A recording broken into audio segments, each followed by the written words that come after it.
क्षमा breaking Jain news. आज आप सब लोगों का मन आनंदित है, लेकिन उससे कहीं ज्यादा आतुर दिखाई पड़ रहा है। दिखाई पड़ रहा है ना? आप सब चाहते हैं कि शीघ्रातिशीघ्र घोषणा हो, और वह घोषणा भी हमारे पक्ष में हो, है ना?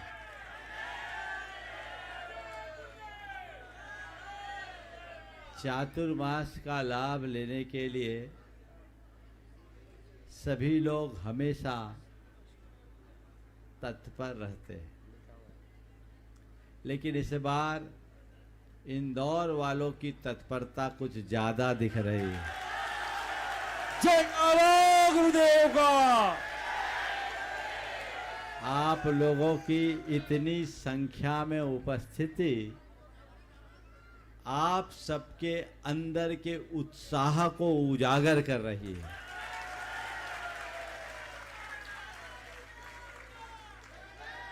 हमने तो सुना है कि सुदामा जब श्री कृष्ण के दरबार में गए थे, अपने साथ चावल की पोटली लेकर गए थे और इस आशा में गए थे कि मुझे बहुत कुछ मिलेगा, लेकिन वहाँ मिलने की जगह श्री कृष्ण जब पोटली के चावल भी खा गए, जब श्री कृष्ण पोटली कुछ देने की जगह पोटली की चावल भी खा गए, तो सुदामा को बड़ी निराशा सी लगी कि मिलना था सो तो गया ही, गांठ का और चला गया। लेकिन सुदामा को उनके चावल का मूल्य तब पता चला जब घर लौट करके पहुंचे। तो मैं इतना कह सकता हूं कि सुदामा के श्रद्धा के तंदुल कभी व्यर्थ नहीं जाते।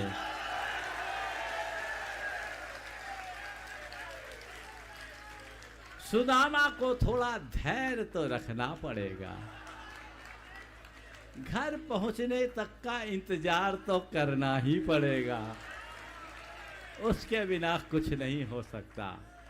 आप लोगों की भावनाएं आज से नहीं, बहुत वर्षों से है। मुझे दिख रहा है बनेड़िया जब मैं पहुंचा था तो पूरा इंदौर उमड़ कर आ गया था। बाजू में था, योग नहीं बना। रतलाम भी आप लोग एक साथ 150 बसें लेकर आए थे, मुझे याद है। आज भोपाल में इतनी संख्या में मुझे बताया जा रहा है 71 बस और 108 कारें और अलग से अलग।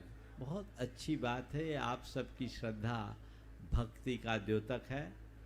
इंदौर वालों के लिए मैं इतना ही कहना चाहूँगा कि इंदौर हमारे ध्यान में है।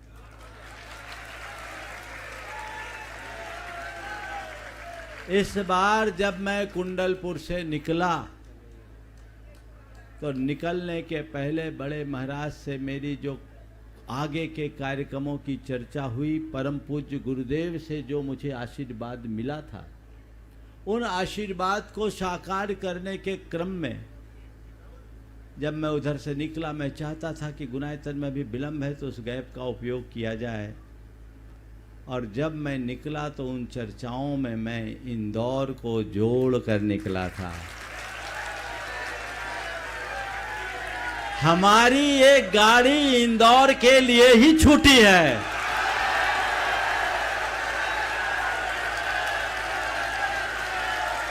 सुनो सुनो सुनो सुनो, ओ सुनो तो, हमारी ये गाड़ी इंदौर के लिए ही छूटी है और निकल पड़ी है। ट्रैक केवल इंदौर का है, अब कब पहुंचती ये पता नहीं। अब भैया पहुंचेगी तभी तो तुम मानोगे, लेकिन संशय मत करो, सुदामा बनोगे, तंदुल जरूर फलेंगे। इसलिए आज आप सबके इस भावभीने निवेदन से हम सब निश्चित रूप से ये विचार करने को बाध्य हुए हैं। मैं चाहता तो अभी कुछ भी संकेत नहीं देता, पर मुझे लगा कि अब ज्यादा लटकाना ठीक नहीं है। अब तो आप केवल सही समय की प्रतीक्षा कीजिए। भावना भाइये, मानसून तैयार है, लेकिन एक सावधानी इंदौर वाले रखना। मानसून बन जाने के बाद भी लटकते लटकते काले काले बादल लटकते हैं, और इसी बीच कहीं उल्टी हवा चल जाती है तो बादल कहीं और बरस जाते हैं। तुम लोगों से मैं कहता हूं, उल्टी हवा मत चलने देना। और बहुत सारे लोग उल्टी हवा चलाने वाले भी हैं, उनसे बच के रहना। कहीं उल्टी हवा चले भी तो उससे प्रभावित मत होना। हवा का दबाव बना के रखना ताकि भरपूर बारिश होते रहे। ये प्रयास आप सब करते रहिए। बाकी निश्चित भावना भावनाशनी है। हम यही जानते हैं, यही समझते आए हैं कि सच्चे मन से जो भाया जाए वो जरूर साकार होता है। ये जो उपस्थिति हजारों की, ये लोगों की उपस्थिति नहीं, ये भावनाओं का सैलाब है, और ये फलवान जरूर बनेगा। तो मैं अब दो पंक्तियां जो विदिशा में आप सबको सुनाया था उसे ही थोड़ा संशोधित करके कहूंगा। एक न एक समा जलाए रखिए, एक न एक समा जलाए रखिए, सुबह जरूर होगी, माहौल बनाए रखिए। अब आपको अपनी बात बनानी है, तो मैं समझता हूं श्रीफल समर्पण महोत्सव अब पूरा हो गया। भोपाल वालों की बात भी मुझे कर लेनी पड़ेगी। भोपाल बहुत ही समर्पित और उत्साही समाज है। ये लोग ऐसे हैं कि पलकों का इशारा देखकर काम करते हैं। कई बार तो लोगों को कहना पड़ता है, पर यहाँ ये जो मूर्तियां बैठी है, इन्हें केवल इशारा ही पर्याप्त है। भोपाल वालों को मैं ये कहना चाहूँगा, तुम लोगों के अंदर उदारता है और उदार भी रहना चाहिए। भोपाल को हमारा खूब खूब प्रवास मिला है, अभी इंदौर अछूता है। इसलिए आजू बाजू को देख के चलना चाहिए। हालांकि अभी कोई पक्का नहीं है। कई बार बिल्ली के भाग से सीका टूट जाता है, तो इंदौर वाले सीका मजबूत बनाना, टूटे नहीं। और भोपाल वाले तो ताक में बैठे ही हैं, इनको कोई ऐसी बात नहीं। दूसरी बात ये, आचार्य विद्यासागर प्रबंध विज्ञान संस्थान का ये परिसर, ओम बीच में कुछ मत कीजिए, सभी आचार्य विद्यासागर प्रबंध विज्ञान संस्थान का ये परिसर 1995 में जब हम लोग यहाँ थे, तब मेरे मन की कल्पना थी कि ये राजधानी है, इस राजधानी में कुछ ऐसा उपक्रम होना चाहिए जो शिक्षा संस्थान का एक उत्कृष्ट उदाहरण बने। उस चातुर्मास में सुरेश जी बहुत रुचि से आगे आते थे, इनके साथ अजीत जी पाटनी थे। प्रत्येक शनिवार को मैं यहाँ के प्रशासनिक अधिकारियों की एक बैठक लेता था, और उसी बैठक में महेंद्र कुमार जी सूत वाले, जिनका एक पैर इंदौर में है, उनके बहुत भाई इंदौर में भी रहते हैं, वो आगे आए और एक बहुत बड़ा संकल्प उन्होंने व्यक्त किया कि महाराज बरखेड़ा पठानी में हमारी ज़मीन है, उसमें से मैं 20 एकड़ ज़मीन इस कार्य के लिए समर्पित करता हूँ। उनने अपनी भावों के अनुरूप इस भूमि को समर्पित किया और बेनाला जी, रतनलाल जी बेनाला और पन्नालाल जी बेनाला ने आकर उस समय 51 लाख रुपए की सबसे प्राथमिक राशि समर्पित की। उससे इसकी शुरुआत हुई। सुरेश जी के नेतृत्व में ये बहुत आगे चला। उन्होंने अपने रिसोर्स से भी कई लोगों से दान लिया और एक मैनेजमेंट का इंस्टीट्यूट यहाँ चला। लेकिन अब बहुत जल्दी यहाँ एक संपूर्ण शिक्षा का केंद्र बनने जा रहा है। कमेटी यहाँ बहुत तत्परता से लगी है, उसकी रूपरेखा बन गई है और बहुत जल्दी वो भी साकार होगी। एक बार सुरेश जी का सभी को अभिनंदन करना चाहिए। ये एक वरिष्ठ आईएएस हैं और इन्होंने काफ़ी अच्छी रुचिपूर्वक ये कार्य किया है। आज ये अब इसका फलीभूत होने का समय आया है। मैं कहूँगा इस धरा का अभ्युदय काल अब आया है और जरूर ये आचार्य विद्यासागर मैनेजमेंट संस्थान, प्रबंध विज्ञान संस्थान आने वाले दिनों में भारत में एक अच्छे शैक्षिक संस्थान के रूप में स्थापित होगा और इसके लिए बहुत सारे लोग तैयार भी हैं, समय पर वो काम भी होगा। मैं उनके लिए भी बहुत बहुत सूतवाला परिवार, बहनाड़ा परिवार और इससे प्रत्यक्ष अप्रत्यक्ष रूप से जो जुटे हैं, सुरेश जी के साथ पाटनी जी का तो उल्लेख मैं कर ही रहा हूँ। वर्तमान में जो कमेटी राजेश जी के नेतृत्व में है, उस पूरी कमेटी को, चाहे वो उसमें अनुभव हो, योगेश हो, रवि हो, आपके अजय जैन को हो और जितने लोग विकास हैं, अतुल, अनुपम पंडित है, नरेंद्र है, इन सब को, नरेंद्र टोंगिया, इन सभी को, प्रशांत जी एक बहुत अच्छी शख्सियत जो सेज महाविद्यालय यूनिवर्सिटी के वाइस चांसलर है, बड़ी रुचि के साथ इस कार्य में लगे हैं। इंद्रजीत जी भी अपना पूरा जीवन इस कार्य के लिए समर्पित करने जा रहे हैं। मैं सभी को आशीर्वाद देता हूं कि पिछले दिनों जो बात हुई उसे साकार करने की कोशिश करें और सूत वाला परिवार से मैं कहता हूं अपने उत्साह को वृद्धिंगत करो। महेंद्र सूत वाला का सपना अब साकार होने वाला है, इसे आगे बढ़ाइए। बंधुओं, परम पूज्य गुरुदेव का ऐसा आशीर्वाद मुझ पर रहा है कि हमने जब कभी कोई बात सोची है, लोग आगे से आगे आकर अपना योगदान देते हैं। अभी मैं आपको बताऊं, यहाँ के प्रकल्प की बात अभी केवल मेरे मन में है और उस प्रकल्प को पूर्ण करने वाले दातारों के पूर्ण नाम मेरे पास आ गए हैं। आगे से आगे आकर लोग कहते हैं। मैंने कहा ठीक, अभी कार्य योजना बनने दो, पर मैं बताऊंगा। और छोटा मोटा प्रकल्प नहीं, बहुत बड़ा प्रकल्प है जिसका फिगर मैं अभी नहीं खोलना चाहता, लेकिन लोग मेरे पास आ गए।